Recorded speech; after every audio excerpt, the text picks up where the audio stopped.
가끔 제가 얘기를 한 것인데 뉴스를 볼 때 악한 사람들이 등장하면 제 마음 가운데서 그들이 한 대로 똑같이 돌려주고 싶은 마음이 불같이 솟아오릅니다.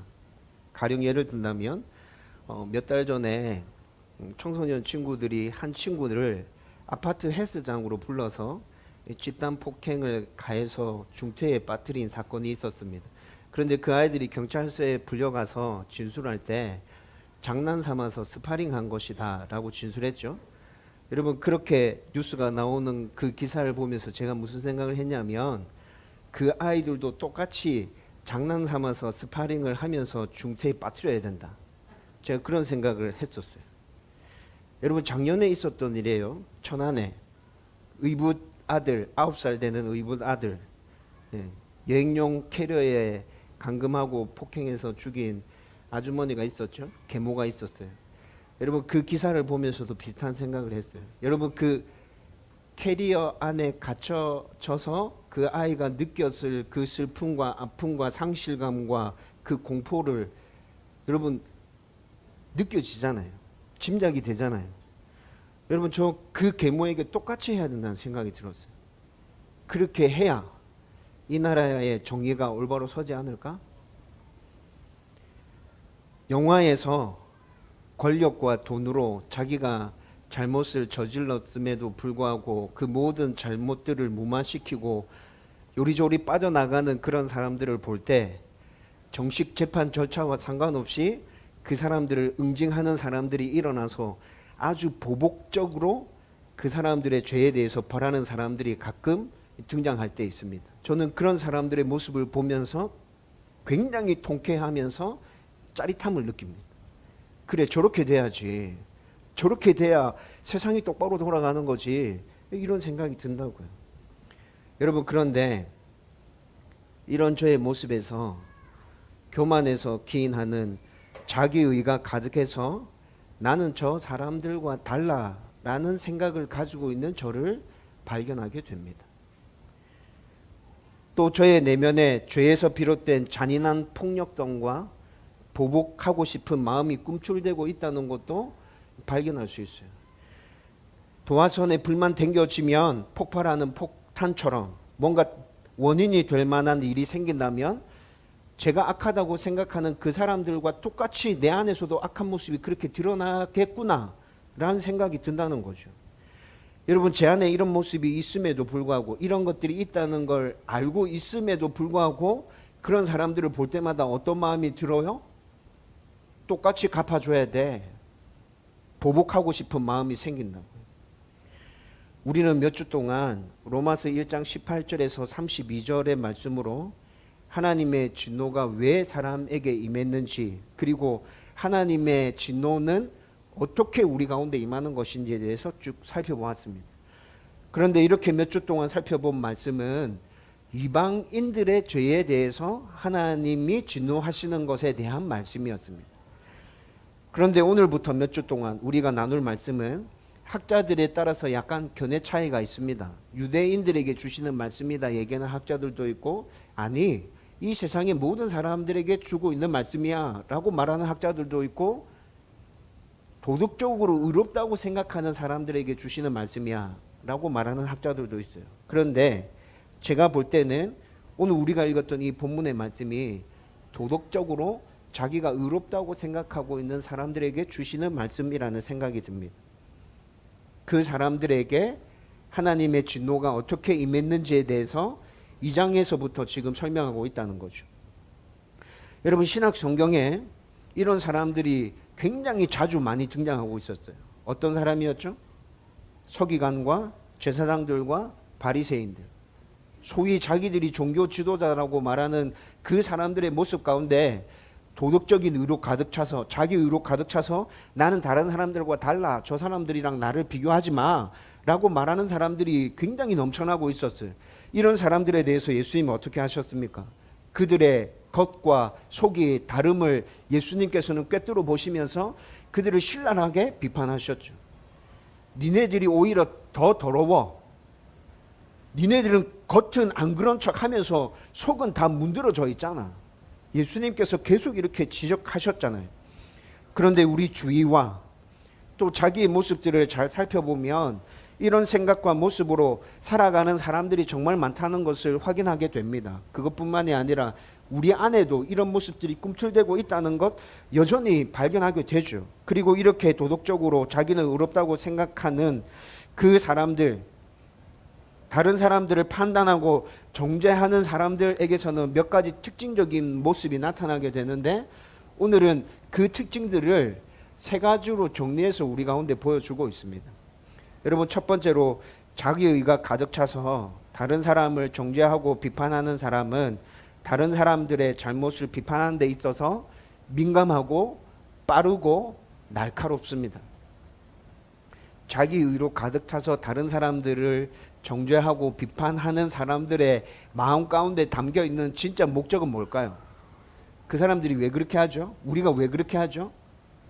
나는 저 사람들과 달라. 나는 선해. 내 안에 선함이 있어 라는 것들을 보여주기 위해서 그렇게 하잖아요.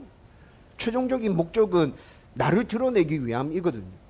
그래서 다른 사람들을 비판하는 데 있어서, 다른 사람들이 잘못하는 뭔가를 봤을 때 그것에 대해서 얘기하는 데 있어서 굉장히 빠릅니다.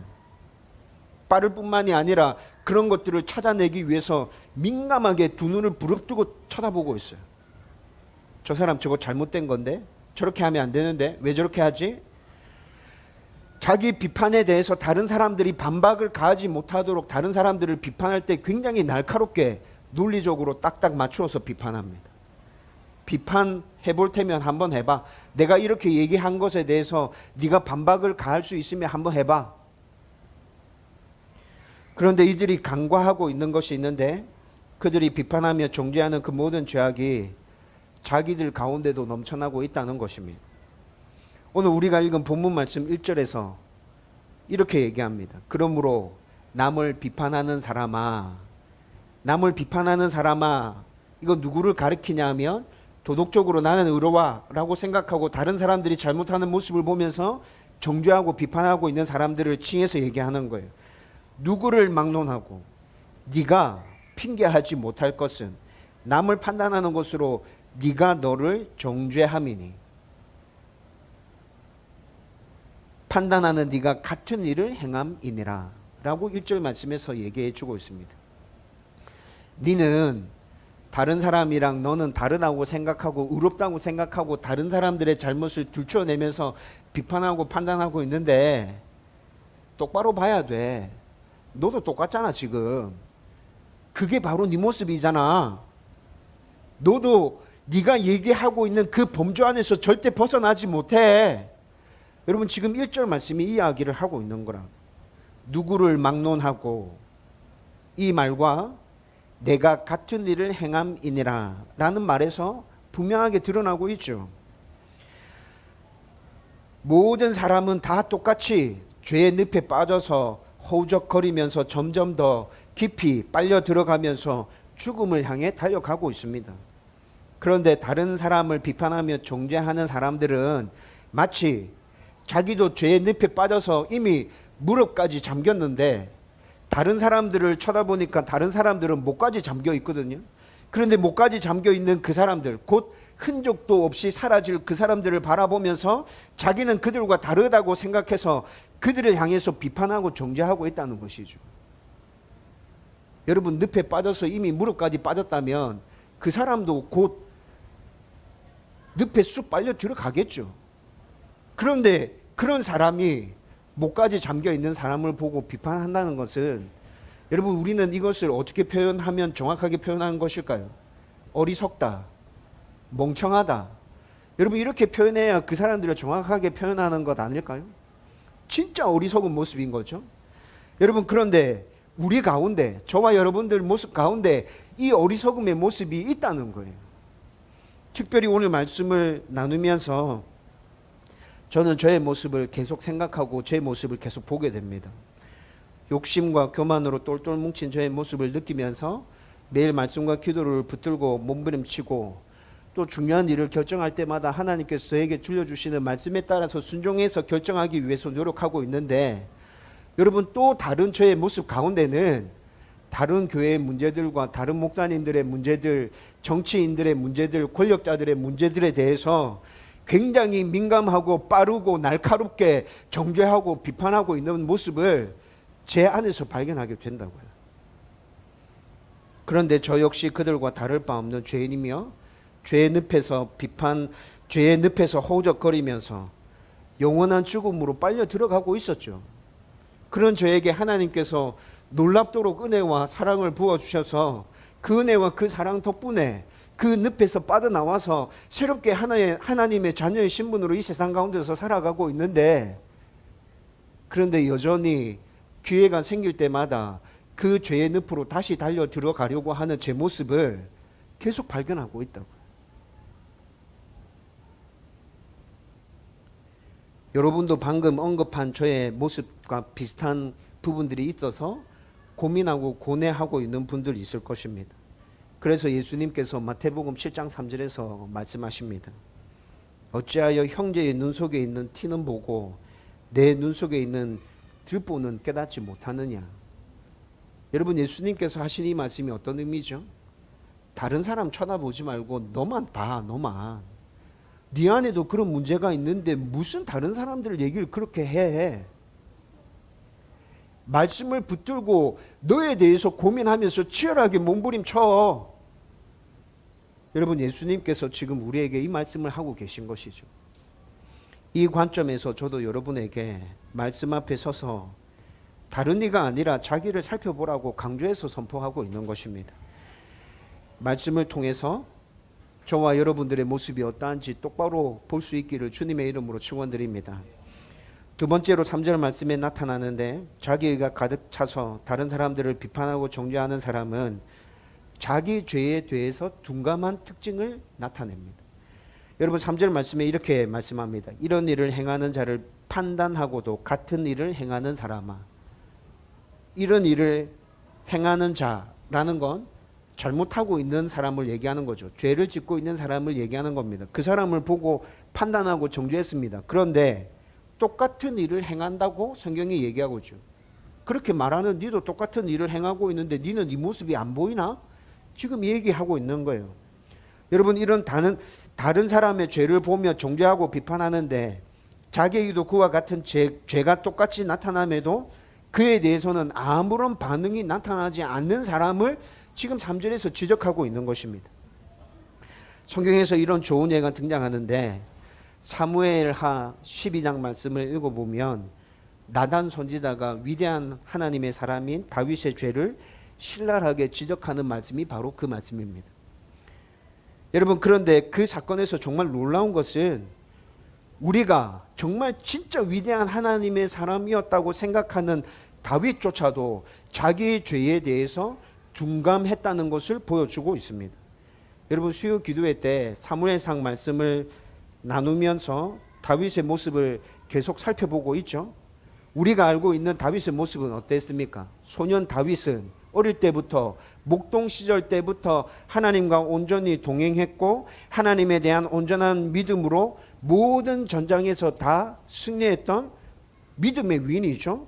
이뿐만이 아니라 사울 왕을 피해서 도망다닌 10여 년의 세월도 하나님을 의지해서 그 모든 어려움들을 다 이겨내고 극복해냈습니다.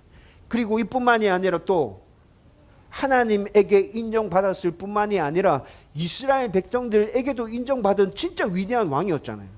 그런데 이 위대한 다윗이 죄를 범하게 되었어요. 여러분, 제가 이 설교를 준비하면서 다윗이 왜 이 당시에 그런 죄를 범했을까? 그리고 더 놀라운 건요, 다윗이 이 죄를 범하고 난 다음에 1년이 넘는 시간 동안 자기가 죄를 범했다는 것을 인지하지 못하고 아주 평화롭게 지냈어요. 여러분, 제가 방금 설명해 드린 다윗의 그런 모습과 죄를 범하고 난 다음에 다윗의 모습을 같이 엮어서 생각이 됩니까? 너무 어려웠어요, 저는.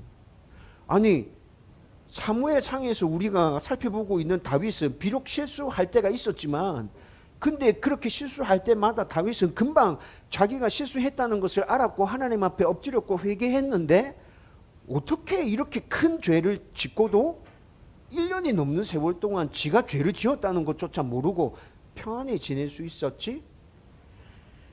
여러분, 이 고민으로 설교를 준비하다가 한 30분의 시간을 흘려보냈어요. 도대체 다윗이 왜 그랬을까? 야, 이거 진짜 아이러니다. 여러분, 제가 그렇게 30분 정도 고민하면서 결론 낸 게, 다윗은 이 사건 전후로 한 2, 3년 동안 이스라엘이 평화 시기에 접어들었을 때 하나님과의 관계를 소홀히 하면서 점점점 하나님과 멀어져서 영적 침체기에 들어가 있었구나. 그거 아니고는 이 사건을 어떻게 설명해낼 수가 없어요. 2, 3년이라는 시간 동안 그렇게 영적 침체에 빠져 있었던 그가 결국에는 이런 일들을 벌이고 있었던 거죠. 그리고 나라를 부국강병으로 이끈 왕이었기에 우리아의 아내를 범한 것과 우리아를 전장에서 죽인 것을 알고 있는 극소수의 다윗의 측근 신하들도 다윗이 예전과 조금 달라졌다는 것을 인지하고 있었지만 그에게 딱히 특별하게 얘기하지 않았어요. 왜 그랬을 것 같아요? 우리가 생각할 때는 지금 다윗이 엄청나게 큰 죄를 지었죠. 근데 여러분, 이때 이 당시에 있었던 이방 나라의 수많은 왕들과 다윗을 비교해 보면 어떻게 됩니까? 여전히 다윗은 의로운 왕이었어요. 여전히 다윗은 하나님 앞에서 백성을 사랑하고 있는 의로운 왕처럼 보였다고요. 그래서 그들은 다윗 왕이 좀 달라졌다는 것을 인지하고 있었지만 딱히 그것에 대해서 트집 잡고 싶지 않았어요. 우리 왕은 그래도 다른 나라의 왕에 비하면 엄청나게 좋아. 뭐 이런 거 가지고 트집을 잡아. 다른 나라 왕들은 이거보다 100배 1000배는 더한데. 여러분, 그런데 여기서 깨달은 것은 위대한 하나님의 사람도 말씀과 기도를 붙들지 않으면 금방 죄의 늪속에 빠져든다는 것입니다. 여러분, 다윗이 이렇게 죄의 늪속에 빠졌다면 저와 여러분은 더 말할 필요도 없죠. 우리의 몸부림이 멈춰지는 그 순간 말씀을 붙들고 기도를 붙들고 치열하게 하나님의 말씀에 순종하며 살아야겠다는 그 몸부림이 단 한순간이라도 멈춰지는 그 순간에 우리는 곧바로 죄의 늪으로 달려들게 될 것입니다. 이것뿐만이 아니라 또 깨달아진 건 뭐냐면 다른 사람들을 비판할 때는 하나님의 말씀을 기준으로 내세우고 자기 죄를 들여다볼 때는 다른 사람들의 행동을 기준으로 내세운다는 것입니다. 여러분, 지금 제가 말한 것이 무슨 말인지 이해가 되죠? 우리도 말씀과 기도를 붙들지 않으면 금방 죄에 빠져들게 될 것이고 또 다른 사람들을 비판할 때는 하나님의 말씀을 끌어와서 비판하게 될 것이고 나의 죄에 대해서 얘기할 때는 나보다 못한 더 악한 사람들의 행동을 기준으로 삼아서 얘기하게 될 것입니다. 그래서 자기 의에 가득 차서 남을 비판하고 정죄하는 사람들이 자기 죄에 대해서 둔감해지는 거예요. 여러분, 사무엘하 12장의 사건으로 다시 돌아가서 나단이 다윗에게 한 이야기를 들려줍니다. 소와 양이 엄청나게 많은 부자가 있었습니다. 그 부자에게 손님 한 명이 찾아왔는데 그 손님을 대접하기 위해서 이 부자가 자기 양을 잡은 것이 아니라 이웃에 살고 있는 단 한 마리의 새끼 양을 기르면서 아주 가난하게 살고 있는 그 이웃의 양을 빼앗아서 그 양을 잡아서 손님을 대접했다고 이야기해 줍니다. 여러분, 이 이야기를 들은 다윗이 노발대발하면서 그 사람은 자기 죄 때문에 반드시 죽어야 된다라고 얘기하고 가난한 그 사람에게는 4배를 갚아줘야 된다라고 얘기하죠. 여러분, 다윗은 지금 자신이 불과 1년 전에 저지른 그 죄에 대해서 기억하고 있는 것 같아요? 아니요. 기억 못하고 있죠. 기억 못하고 있기 때문에 이런 이야기를 하는 거예요. 자기가 지은 죄가 어떤 것이었는지 기억하고 있었다면 절대로 다윗은 이렇게 판결하지 못했을 거예요. 이 이야기를 들은 나단이 다윗의 죄를 정확하게 지적해서 얘기합니다. 그 부자가 바로 왕이십니다. 왕이 우리아의 아내를 취했잖아요. 범했잖아요. 우리아를 전쟁으로 내몰아서 죽였잖아요. 왕이 그 부자예요. 그제야 다윗은 자신의 죄를 기억하고 하나님 앞에서 죄를 인정하면서 회개하기 시작합니다. 여러분, 그런데 여기서 절대 권력을 가진 왕이 자기 죄를 이렇게 지적받았을 때 인정하는 모습으로만 그것만 봐도 다윗은 참 대단하다는 생각이 들죠. 그러나 하나님의 사람인 다윗도 하나님과 멀어졌을 때 이렇게 범죄했고 그의 죄에 대해서 둔감했고 다른 이의 죄에 대해서는 날카롭게 비판하고 정죄하고 있었습니다. 따라서 저와 여러분들은 늘 말씀과 기도를 더 온전하게 붙들기 위해서 몸부림치면서 다른 사람들의 죄가 아니라 나의 죄에 대해서 민감하게 바라볼 수 있기를 주님의 이름으로 축원드립니다. 세 번째로, 자기 의에 가득 차서 다른 사람을 정죄하며 비판하는 사람의 특징은 자기의 의를 자랑하는 것입니다. 여러분 4절 말씀 보면 이렇게 얘기합니다. 혹 네가 하나님의 인자하심이 너를 인도하여 회개하게 하심을 알지 못하여, 이렇게 말씀하고 있어요. 여러분 이 말이 무슨 말이냐면 하나님의 인자가 충만하게 임하고 있습니다. 하나님의 인자가 충만하게 나의 가운데 임하고 있는데 그것을 깨달지 못해요. 하나님의 인자가 나한테 충만하게 임하고 있다는 것을 깨닫지 못하고 자기가 잘나서, 자기가 어떤 부분이 뛰어나서 그렇게 그 은혜를 그냥 누리고 있는 거라고. 내가 잘해서 그렇게 된 거야. 여러분 이렇게 생각하고 있는 사람이 있어요. 그래서 그 사람이 마땅하게 하나님 앞에 회개하고 하나님을 의지하면서 나와야 되는데 회개하기는 커녕 긍휼과 사랑으로 인내하면서 그가 돌아오기를 오래 기다리고 계신 하나님을 아주 우습게 생각하면서 멸시하고 있다는 내용입니다. 여러분 지금 4절의 말씀이 그런 거예요. 하나님의 인자가 우리에게 충만하게 임한 것은 우리가 하나님께로 돌아오기를 바라며 기다리고 계신 그 하나님의 인내하심, 무한한 긍휼하심, 무한한 사랑 때문에 지금 그 일이 진행되고 있는 거라는 거죠. 우리의 어떠함이 아니에요. 우리의 의가 아니에요.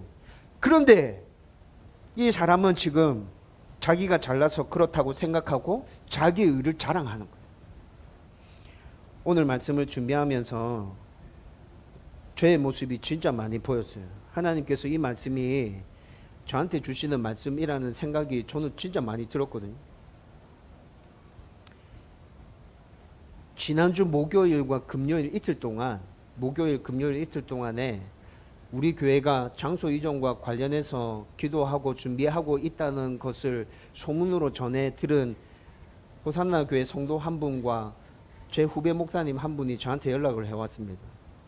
좋은 소문을 들었다고, 축하하고 정말 잘 됐다고 이렇게 연락을 해주셨어요. 2달 전에 우리가 이 문제를 가지고 기도하기 시작하면서 저랑 굉장히 친하게 지내는 목사님 5분한테 제가 이 이야기를 했어요. 이제 장소 이전과 관련해서 기도하기 시작했고 목사님들도 같이 기도해 주면 좋겠고 하나님의 뜻에 따라서 잘 결정할 수 있었으면 좋겠습니다. 5명에게 얘기했는데 이 소문이 굉장히 많이 퍼진 것 같아요. 2달 사이에 굉장히 많이 퍼진 것 같아요. 가만히 생각해 보면 교회를 개척하고 지금까지 제 생각대로 움직여 온 것은 아니었어요. 제 생각과 분명히 달랐어요. 그렇지만 정말로 하나님의 은혜로 교회가 건강하게 성장했고 잘 세워진 것이 분명하죠.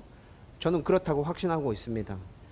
저도 우리 교회가 이렇게 된 것은 정말로 온전히 하나님의 은혜임을 인정하고 고백하고 있습니다. 그런데 아주 솔직하게 매일 말씀과 기도를 붙들고 하나님이 주인이신 교회를 세우기 위해서 치열하게 몸부림치면서 말씀에 순종한 제가 잘한 것도 한몫 차지하고 있다는 것을 자랑하고 싶은 마음이 마음 한켠에 여전히 남아 있습니다. 성경적인 관점에서 좋은 의도에서 개척이 어렵다고 얘기하는데 그냥 하나님의 말씀을 붙들고 순종하기 위해서 발부둥 치면 개척도 돼. 왜 안 돼? 어려운 거 아니야. 좋은 의도에서 이런 거 분명하게 보여주고 싶은 생각이 제 안에 있습니다. 하나님 살아계시고 하나님 교회 주인이시고 지금도 여전히 역사하고 계신다. 전 분명히 보여주고 싶습니다.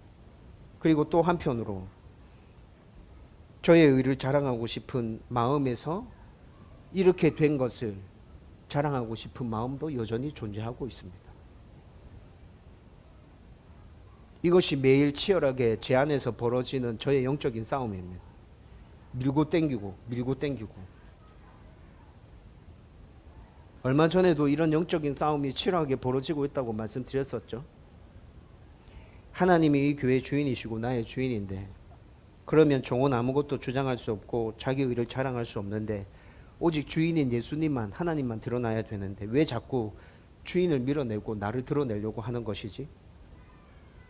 여러분 이런 생각이 하루에도 수십 번 들 때가 있어요. 교회 장소 이전의 문제도 분명히 이런 부분이 포함되어 있습니다. 그래서 더 몸부림치고 있는 중입니다.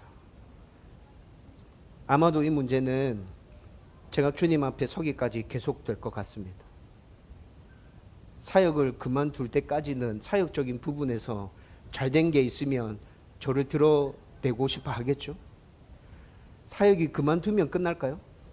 저는 그렇게 생각 들지 않았어요. 사역을 그만두면 또 다른 어떤 부분으로 나의 의를 드러내려고 발버둥 치는 내가 드러날 거야. 여러분, 그런 생각이 들었거든요. 그래서 저는 이 땅에서의 삶이 진짜 너무 힘들게 느껴져요. 야, 평생 이 싸움을 해야 돼? 평생? 하나님께서 저를 부르시면 저는 뒤돌아보지 않고 바로 천국 가겠다고 가끔씩 말씀드렸죠. 여러분, 제가 왜 그렇게 말씀드리는지 이제 아시겠어요? 제 안에서 일어나는 이 치열한 영적 싸움들 너무 힘들고 너무 어려워요. 도대체 언제까지, 진짜 죽어서 하나님 앞에 설 때까지 이 싸움이 계속된다고? 야, 그러면 나는 그냥 지금이라도 당장 하나님 나 부르시면 나 그냥 하나님께 갈래.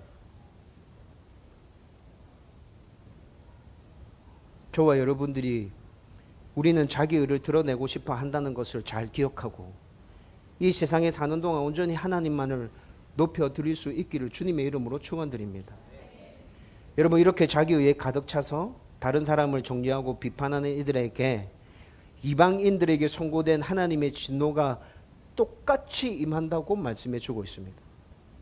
1절 말씀에서 다른 사람과 비교해 보면 도덕적으로 깨끗한데 왜 우리에게 하나님 진노를 쏟아 부으시죠? 왜 우리에게 이렇게 벌하시는 거예요? 그렇게 핑계를 대는 자들에게 이방인들이 하나님을 몰랐다고 핑계할 수 없는 것과 똑같이 너희들도 핑계하지 못해 라고 분명하게 얘기해 주고 있습니다. 왜냐하면 그들의 삶의 모습에서 이방인들과 다를 바 없는 악한 죄의 모습이 계속 드러나고 있었어요. 우리가 이방인들의 모습에서 이미 살펴봤던 창조주이시며 왕이신 하나님께 영광을 올려드리지도 않고 감사하지도 않고 우상을 만들어서 자기가 주인 되려고 하는 모습이 도덕적으로 의롭다고 주장하는 이들에게도 똑같이 나타나고 있다는 것입니다. 그리고 마음의 정욕이 넘쳐나고 하나님의 진리를 거짓으로 바꾸고 성적인 타락을 앞세워서 이 세상의 모든 악들을 자기의 삶 가운데서 뿜어내고 이 모든 죄악에 다른 사람들까지 끌어들여서 함께 죽음으로 달려가고 있는 모습이 도덕적으로 의롭다고 주장하는 그 사람들 가운데도 똑같이 나타났다는 것입니다. 따라서 하나님의 기준에서는 모든 이가 죄인이며 하나님의 진노를 마땅하게 받아야 될 자들이라는 것이죠. 그래서 2절과 3절에서 뭐라 말씀합니까? 도덕적으로 어렵다고 주장하는 자들도 하나님의 진리에 따라서 그분의 정당한 진노 절대로 피할 수 없어. 그리고 정확하게 하나님의 심판이 그들 가운데 임하게 될 거야. 여러분, 오늘 우리가 읽었던 2절과 3절 말씀이 지금 그것을 이야기하고 있었어요. 혹시 저와 여러분들이 나는 도덕적으로 다른 사람들에 비해서 깨끗해 라고 생각한다면 오늘 말씀을 붙들 수 있기를 주님의 이름으로 축원드립니다. 나는 그들과 똑같아. 내가 내세울 수 있는 게 아무것도 없어. 하나님의 은혜가 아니었다면 나는 정말 영원한 죽음 가운데서 허덕거리고 있었을 거야. 내가 자랑하고 주장할 수 있는 것은 오직 그거 하나밖에 없어. 저와 여러분들 안에 이 은혜가 새겨지기를 주님의 이름으로 축원드립니다. 이제 말씀을 정리하려고 합니다. 오늘 말씀은 진짜 저에게 참 어렵고 힘든 말씀입니다. 왜냐하면 제가 이런 부분에 잘 넘어지고 있기 때문이죠. 여러분들보다 제가 저를 더 잘 알고 있겠죠. 어느 부분에서 제가 쉽게 넘어지는지 제가 잘 알잖아요. 여러분, 오늘 이 말씀이 진짜 저의 말씀이라고요.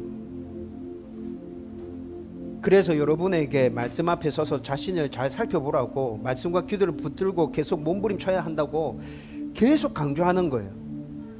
여러분, 그런데 이렇게 강조하는 말씀이 여러분들에게만 선포하는 말씀이라 생각되세요? 아니요, 절대 그렇지 않습니다. 제가 이렇게 강조하는 이 말씀의 첫 번째 타깃은 저입니다. 이 부분에 제가 얼마나 약한지 어떻게 잘 넘어지는지 알고 있기 때문에 저에게 선포하는 하나님의 말씀이 여러분들도 그렇게 살면 좋겠다는 그 소원을 담아서 그렇게 선포되어지고 있는 것이에요. 하나님이 저를 목사로 부르셨지만 작지만 한 교회를 책임지게 하셨는데 오늘 말씀에 있어서 제가 너무 잘 무너지고 있다는 걸 알고 있기에 제가 이렇게 무너지면 여러분들도 함께 저와 같이 무너질 것이라는 걸 제가 너무 잘 알기에 하나님이 주인이신 온전한 교회를 세우기 위해서는 말씀과 기도를 붙들고 그냥 하나님께서 말씀해 주시는 대로 순종해서 가면 된다는 걸 너무 잘 알고 있기에 여러분 힘들고 어렵지만 저는 죽을 때까지 말씀과 기도를 붙든 이 몸부림을 포기하지 않을 것입니다. 똑같은 말이지만 여러분들에게 계속 말할 겁니다. 말씀과 기도를 붙들고 몸부림 치십시오. 말씀 앞에 서서 다른 사람 말고 자기를 보십시오.